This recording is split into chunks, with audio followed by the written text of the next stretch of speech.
სიმონ ჯანაშიას სახელობის საქართველოს ეროვნულ მუზეუმში ალექსანდრე შერვაშიძის კატალოგის პრეზენტაცია გაიმართა. კატალოგმა თავი მოუყარა ალექსანდრე შერვაშიძის მუზეუმის ფონდებში დაცულ 300-მდე ნამუშევარს. მასში აფხაზი მოდერნისტი მხატვრის ნამუშევრები, გრაფიკის, პორტრეტების, დეკორაციებისა და ესკიზების სახითაა შესული. აღსანიშნავია, რომ პრეზენტაცია ალექსანდრე შერვაშიძის დაბადებიდან 150 წლის საიუბილეო თარიღს ემთხვევა. შერვაშიძეთა სამთავრობო სახლის შთამომავალი აფხაზეთის უკანასკნელი მთავრის მიხეილ შერვაშიძის ძმისშვილი ალექსანდრე შერვაშიძე 1867 წელს ფეოდოსიაში დაიბადა. 1893 წელს დაამთავრა მოსკოვის სამხატვრო სასწავლებელი. 1919 წელს სოხუმში გახსნა საბავშვო სამხატვრო სკოლა. იგი სასცენო მხატვრობასთან ერთად დაზგურ ფერწერაზეც მუშაობდა. მონაწილეობდა საზღვარგარეთ მოწყობილ გამოფენებში. 1891 წლიდან მოსკოვის ფერწერის, ქანდაკებისა და ხუროთმოძღვრების უმაღლეს სასწავლებელში თავისუფალ მსმენელად ჩაირიცხა. 1895 წელს სასწავლებლის დამთავრების შემდეგ პარიზში გაემგზავრა და სწავლა ფერნან კარმონისა და ჟულიანის სახელოსნოებში განაგრძო, სადაც ის მუზეუმებში დაცულ ნამუშევრებსა და თანამედროვე ფრანგულ ხელოვნებას გაეცნო. 1958 წელს საქართველოს ხელოვნების სახელმწიფო მუზეუმმა მისგან საჩუქრად პირადი არქივი და 500-მდე ნამუშევარი მიიღო, რომელთაც იგი ქართულ აფხაზურად შერვაშიძე ჩაჩბად აწერდა ხელს.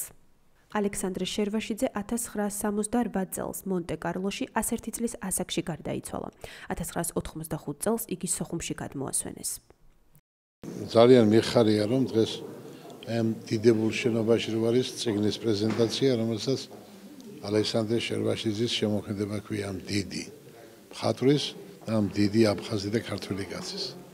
ძალიან მიხარია ეს, იმიტომ რომ მთავრობა აფხაზეთის უმაღლესი საბჭო ყველაფერს აკეთებს იმისათვის, რომ ხელი შეგვიწყოს. ულოცავ ალექსანდრე შერვაშიძის წიგნის გამოცემას სრულიად საქართველოს და აფხაზებს.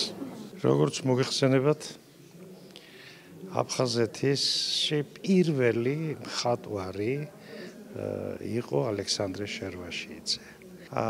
ალექსანდრე შერვაშიძე რასაკვირველია, უპირველეს ყოვლისა ჩვენთვის არის საინტერესო და საამაყოც თავისი ნიჭით, რადგანაც მართლა შესანიშნავი მხატვარი იყო, ბრწყინვალე სცენოგრაფი იყო, იმ დროის, ასე ვთქვათ, ევროპულ მხატვრობაში ერთ-ერთი ის სახე იყო, რომლითაც ჩვენ ნამდვილად შეგვიძლია ვიამაყოთ.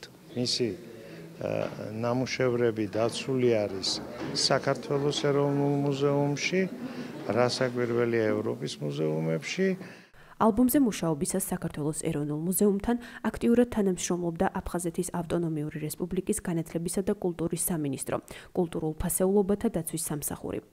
მოგახსენებთ, რომ მთელი წლის განმავლობაში აფხაზეთის განათლებისა და კულტურის სამინისტრო მუშაობდა ალექსანდრე შერვაშიძის კატალოგის გამოსაცემად. შესაბამისად, ჩვენ თანამშრომლობდით საქართველოს ეროვნულ მუზეუმთან, ვინაიდან როგორც იცით, ძირითადი ნამუშევრები ალექსანდრე შერვაშიძის დაცულია სწორედ საქართველოს ეროვნული მუზეუმის ფონდებში. საკმაოდ მნიშვნელოვანია და აღსანიშნავია, რომ 2017 წელს ალექსანდრე შერვაშიძეს უსრულდება 150 წლის თავი. შესაბამისად, ეს არის მისი საიუბილეო თარიღი და ჩვენ მოხარულები ვართ, რომ საიუბილეო თარიღის აღსანიშნავად აფხაზეთის განათლებისა და კულტურის სამინისტრომ გამოსცა ესეთი მნიშვნელოვანი კატალოგი, რომელიც მის მოღვაწეობას წარმოგვიდგენს.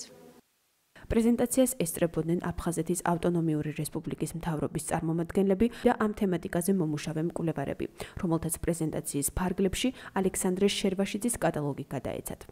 როგორც საქართველოს ეროვნული მუზეუმის დირექტორის მოადგილე მიხეილ წერეთელი აღნიშნავს, მუზეუმი მსგავსი პროექტების მომავალში განხორციელებას კვლავაც აპირებს.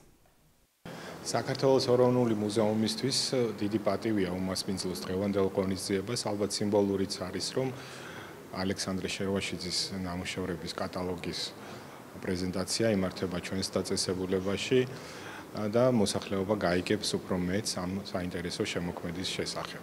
ეს არ არის ერთადერთი პროექტი, თანამშრომლობის პროექტები ჩვენ გვაქვს აფხაზეთის კულტურის სამინისტროსთან და ვფიქრობ, რომ მომავალშიც ძალიან ბევრ საინტერესო შედეგს წარმოვაჩენთ ერთად და საზოგადოება საშუალება იქნება გაიცნოს აფხაზეთში დაცული კულტურული მემკვიდრეობა.